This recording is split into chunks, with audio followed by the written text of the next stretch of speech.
Hi there, I am Jennifer Parks. I am the creator of Coloradans for Victor Marx Facebook group and this YouTube channel. Thank you for tuning in. We are going to talk today about us versus them and this whole dynamic that is created. I'm going to talk about how this happens, why it's a problem, who does it benefit, what we can do about it, and really dig into who is the them. So let's talk about this.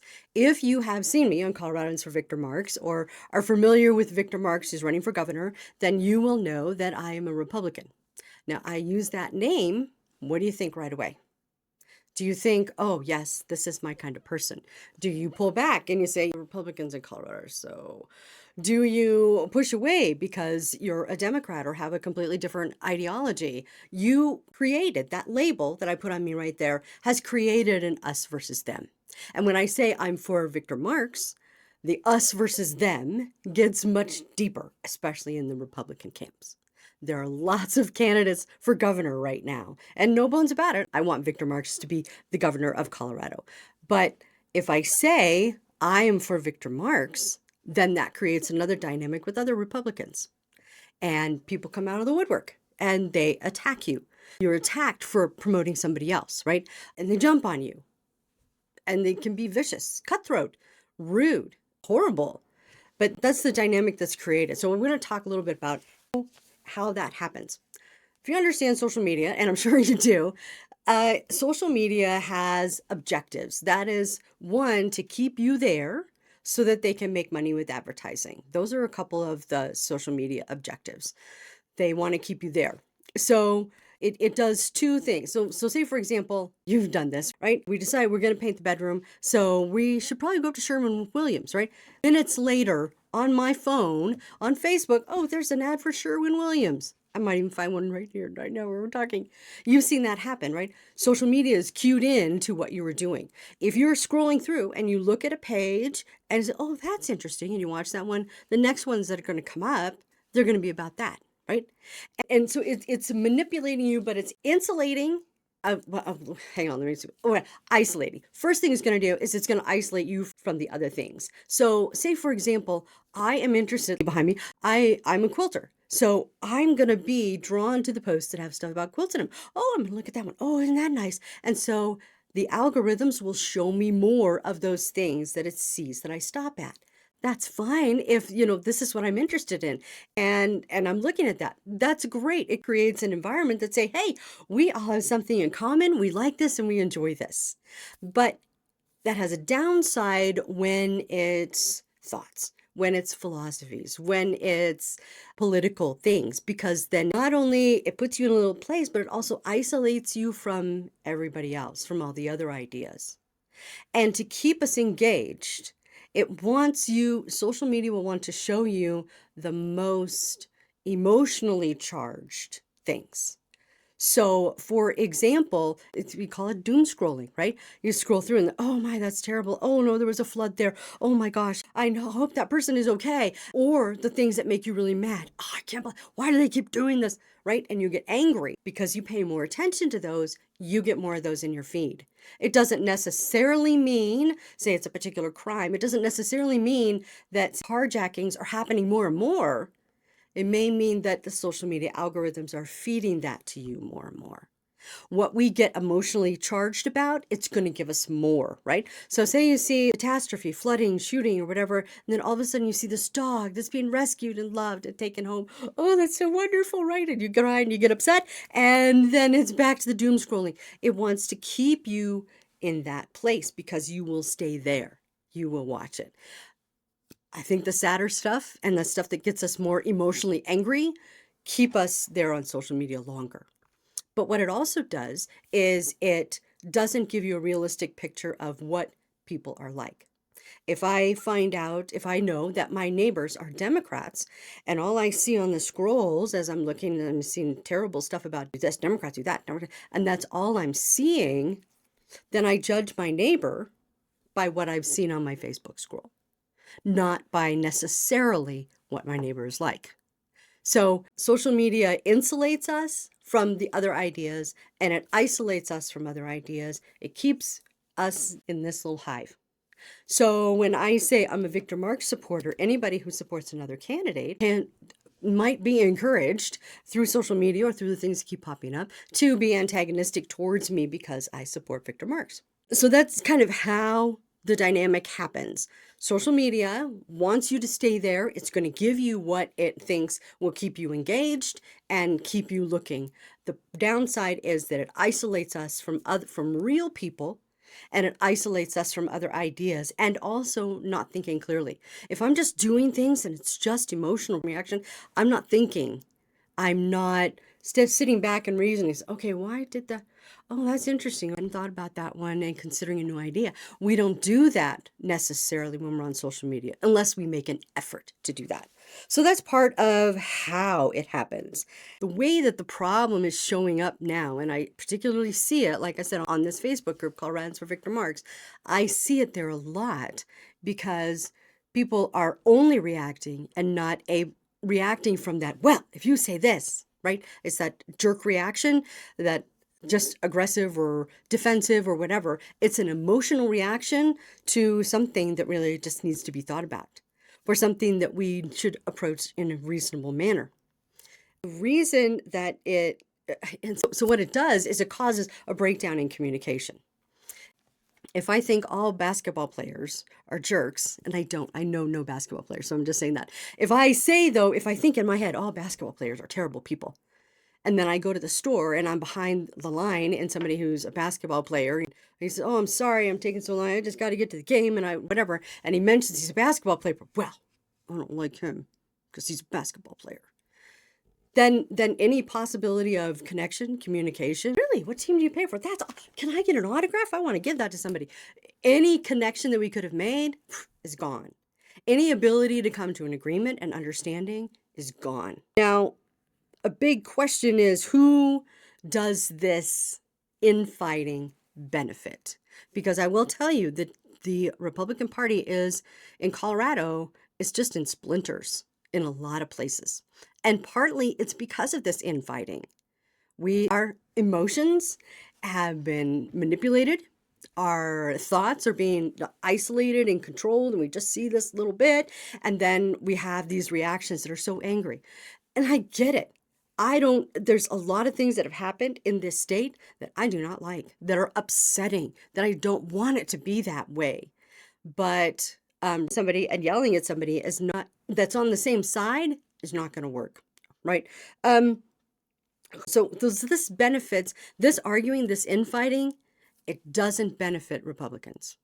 I'll just say that straight out. Who does it benefit? Not us.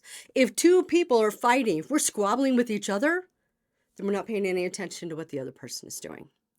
We're not paying any attention to whoever the them is. They, us versus them are free to act however they want to, because you're not paying attention. You're so busy fighting over here that you're not paying attention. If we were an army, right, and the one squad is fighting with the other squad, who's fighting with the enemy? No one. Not doing it. It doesn't benefit us. It doesn't help us. Another downside to this is that once, and this is my belief, once it's on the ballot and he gets to vote for, those people that we squabbled with, we got to be friends with them now if we're going to succeed. We have to be friends. We have to connect with them and begin to understand their viewpoints and bring them alongside if we are going to have a Republican governor in office. That's what we have to do. Not only that, but we have to be able to persuade independents, and we have to be able to persuade some Democrats. Now, how do we do this? So we're talking about who this benefits: the people who do not want a Republican in office. Not because a Republican is a bad person, but because they don't want to let go of the power. They want it. They want to do what they want to do. And they don't want us, the people of Colorado, to have any say. They want to do what they want to do. And I think the last 8 years would be demonstrating that very clearly. There's a lot of things that have gone on that power does not want to be relinquished. So even if they want somebody, at least if they're not going to be in power themselves, somebody that they can control. And that's not Victor Marx. Just saying. I'm not saying it's any of the other candidates. I'm not saying that at all. And I'm not saying this is against any of the other candidates. I'm saying that if we continue to fight in the Republican Party, we're never going to win. We're not going to win at all. And I want to win and move past this. So the they that it's against is those people who want power at any cost. Those people who are not concerned about your rights as a human being. They're not concerned about the things that you want. They're not concerned about reasonableness and letting people free to make up their own minds. They don't want that. They want something else. Okay, that's the them. So let's about this too a little bit more. Hang on, I have a point here. Hang on just a second. I want to make sure I get to it here. So what can we do about it? What can we do about this infighting? I mean, a thing to say, all right, just don't be a jerk online. And that would be a big help. Ask reasonable questions instead of venting your anger on someone, because you pretend they're an actual person. Because everybody you talk to on well, I can't say that. Most of the people you talk to on social media are people. But I want you to think about this too. One of the things that we can do with that is think about how Charlie Kirk handled situations. And I mean, I watched a lot of his videos way before he was assassinated. I remember seeing a lot of those. And he, just his way of being able to handle the conversations respectfully, truthfully, mean, but certainly holding his ground, was always impressive to see. That's part of what we need to think about. We need to have that persuasiveness to us that says, this is what I believe. This is what is true. But you go ahead, you tell me what you think, and we'll talk. A respectful conversation. That's what we need, is respectful conversations. The other thing that we need to consider is look around and see, what do we have in common? So I'll say I have a neighbor across the street who's a Democrat. I don't know what they are, but let's say that for sake of argument. I have a neighbor across the street who's a Democrat. He's got kids, goes to work, kids go to school, all those things, right? There are a lot of things that my neighbor and I have in common. We're in the same neighborhood. We both are paying off mortgages. We both want jobs that are going to be rewarding. We want taxes not a burden and fees that are not overwhelming. We want to, when our kids go out the door, that they're going to be safe and they're going to come back home. We want healthcare costs to be reasonable. So when somebody hurt, I'm like, oh gosh, urgent care or ER, I don't have enough money to do this. What am I going to do? Right? All of those worries that we have, some of those we don't need them. They don't need to be there, but yet they are there in our lives right now in Colorado. There's lots of other things, but if you think about your neighbor wants some of those things. They want some of the same things. Those are the things we have in common. Whether Republican, Independent, or Democrat, it doesn't matter. We have a lot of those things in common. So if we focus on what we have in common, we change it from us versus, right, me versus you, and you over there against you. We change it to us versus them. Us, the big collective group of these people that want the same thing. We want our kids to be safe. We want good jobs. We want a downtown Denver is safe to go to. We want those things that make Colorado great. We want those things. We may differ in how we get there, but let's come together on the things we all want. Let's find that unity there. When we are all together, those people that really just want power and control, well, they won't be able to stand up. They won't be in control anymore because we will all be there collectively. That makes sense? I hope so. If you have things, I mean, to hear what are the things that you think people have in common. Things. I think I've mentioned a few, but I know there's lots of other things that we all have in common. And when we focus on those, right, instead of the Republican infighting that I see so much, who's going to be governor? Who's a better governor?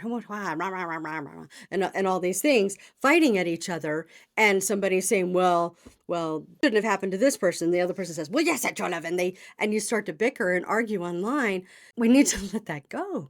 Yes, there are facts and stuff, but you don't need to emotionally respond to everything. We've been trained by social media to emotionally respond to everything because it shows you the things that you find most emotional. Then it trains you over and over again, right? What's it saying? The neurons that fire together wire together. So the more you see that thing, the more you have that reaction. Oh, it's that thing again. And you get more and more upset. Then you react in an upset manner over line, and that benefits none of us. It only benefits social media algorithms and those who want to profit off of it. That's who it benefits. It's destructive for us. And I don't think I want that anymore. So there's also a little bit of pushback on some of the posts saying, civil, have a civil conversation, respectful conversations here. That's what we want here. We don't need profanity. We don't need name calling. You can just tell me what you think and be civil, respectful in the conversation. And the pushback I get is, listen, all of this is how we got into this problem in the first place. You can't be nice and let them walk all over you. That's not what I'm saying. There is a strength in saying, this is what I believe. You tell me what you think. There's also you can draw a line there. Say, okay, all right, heard what you said, and I disagree. Okay. And not so much of being, it's a difference between nice and being kind. Nice is that, you guys remember way back in Bambi, right? Thumper would get in trouble and his mom would say, if you can't say anything nice, don't say anything at all. And so we thought this nice was, something that's terrible, but you still tell your host, this is delicious. Thank you so much. Is a nice thing to say. I'm not talking about nice. Nice has a politeness, a veneer, or whatever. I'm not talking about that. I'm talking about being kind to people online, right? Kind tells the truth, but it tells the truth without your hammer, not hitting you over the head with it and not insulting you. Shame, name calling, profanities don't change anybody's mind. They make people more hardened in different directions, or they keep people off of social media that maybe needs their comments, that you have a place in there to be able to say something reasonable or offer a different perspective. So I guess, put it all together, we all of us Coloradans have a collective them that is dealing with us, that they want power and they want what they want, not what the people of Colorado want. And there are common sense things that all the people of Colorado want. There are common things that all of Republicans want. There are common things that all Democrats want. There are common things that all independents want. Let's come together on those common things.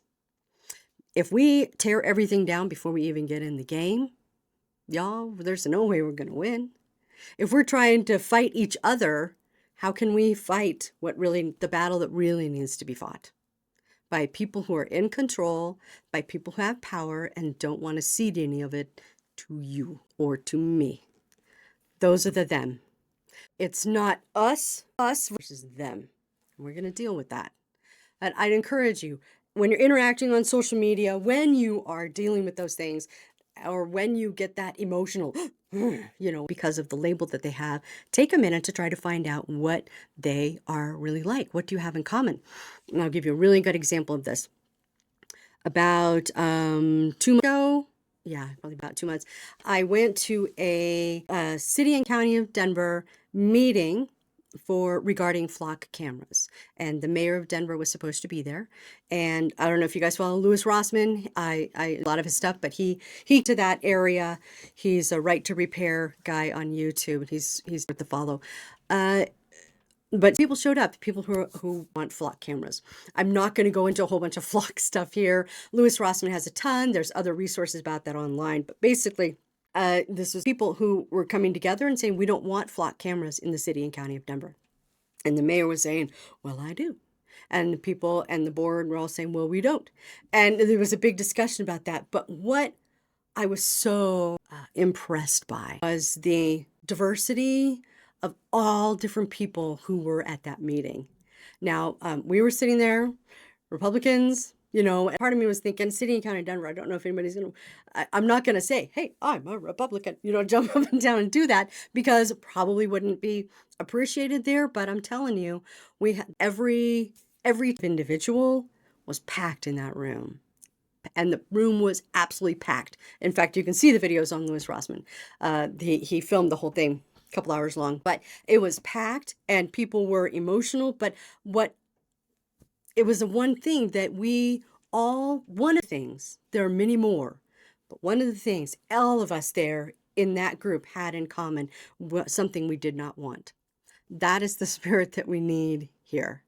We need to come together and find the things that we have in common and with those in reasonable ways and deal with each other in reasonable ways. Not that because I like Victor Marx and you like another candidate, not being angry or upset at you, but let's talk. Okay, so what do you like about the candidate?